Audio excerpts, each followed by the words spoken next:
What do you say we take time out of our busy schedules to talk about the semicolon? Yeah, that's this baby. Kind of looks like a colon, but winking at you.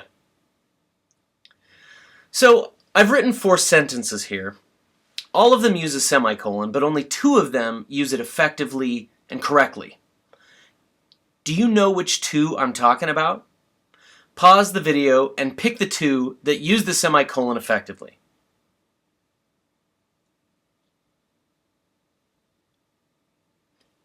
So which 2 did you pick? I would say these 2. These 2 use the semicolon correctly and effectively, and it's no surprise that they're from professional writers. These other 2 I just sort of made up on my own. But what's wrong with them? Well, the first one should actually be a colon because it's introducing a series, and that's not the semicolon's job. In the next one, because the first part of the sentence is a dependent clause, the semicolon should actually be a comma, because then it leads into an independent clause.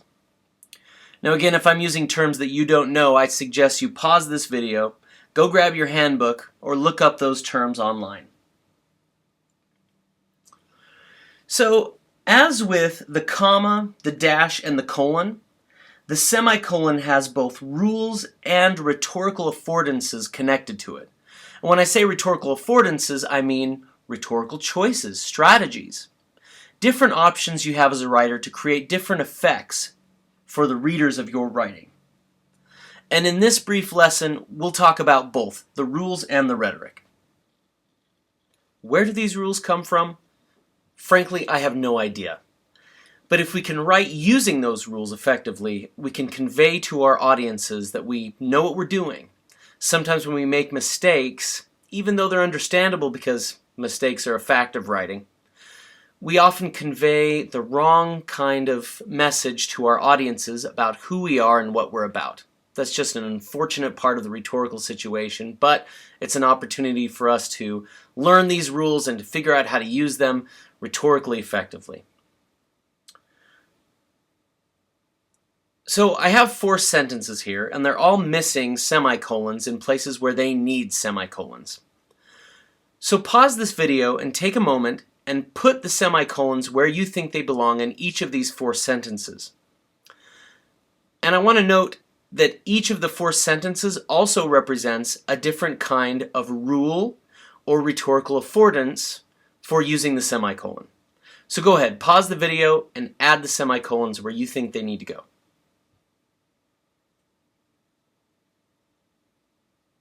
Okay, how did you do? Let's talk about the first sentence that represents one rule of using the semicolon. These 2 are independent clauses, and we separate them with a semicolon.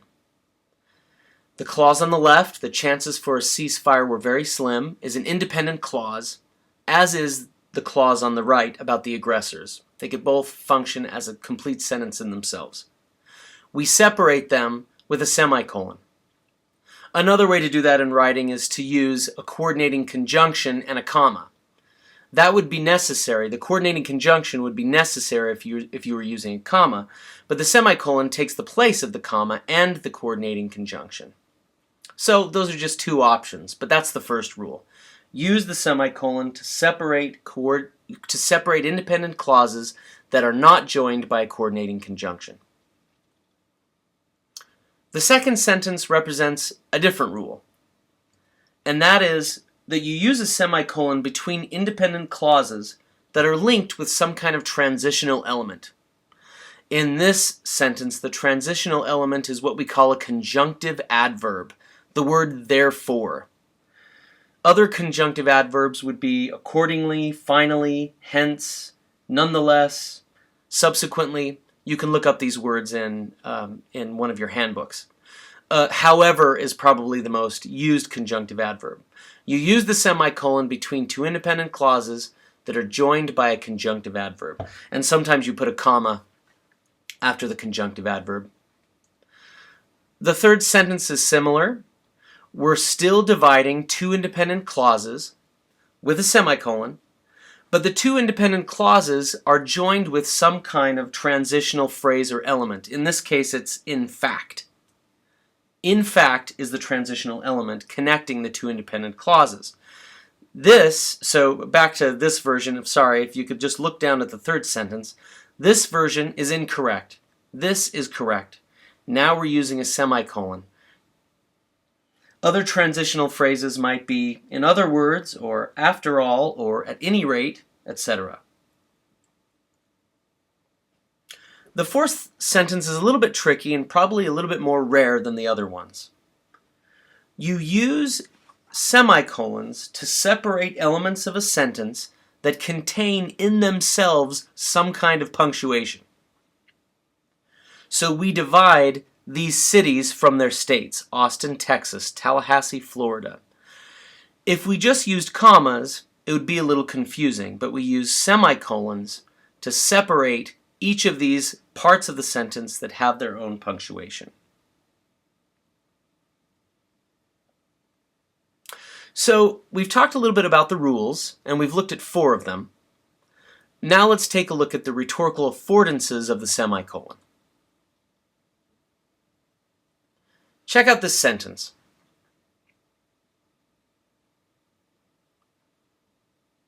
The feel of this sentence and its rhetorical effect can be changed by using a semicolon instead of the comma and the coordinating conjunction.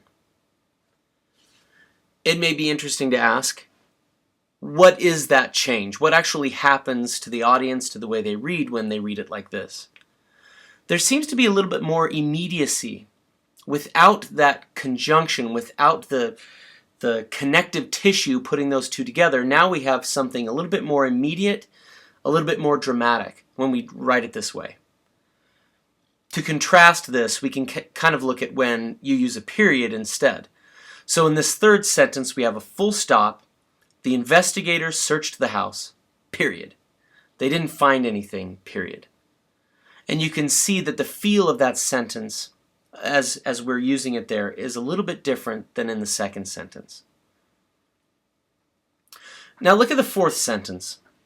The investigators searched the house, however, they didn't find anything. How is this fourth way of using a semicolon? How is this one different than the second one that we were just looking at? What does the word however add other than 3 syllables, right? Well, does it sound a little bit more formal? Does it sound a little bit more academic? Perhaps.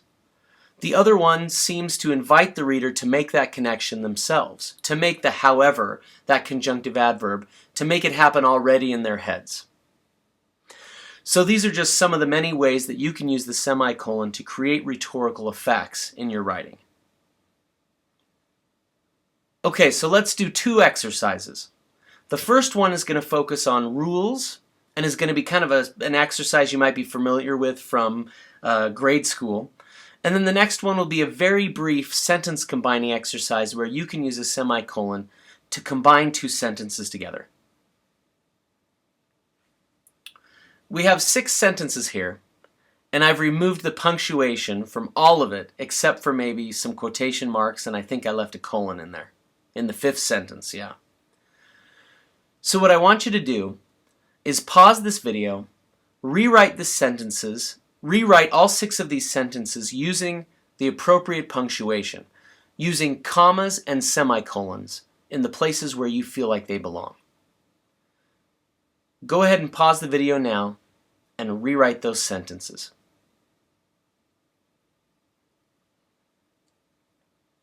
So I'm not going to give you the answer to these. I'm going to let your instructor decide whether or not he or she is going to show you the answers to these exercises. So the second exercise is really brief. Simply combine these 2 sentences into one sentence using a semicolon in the place where you think it needs to go.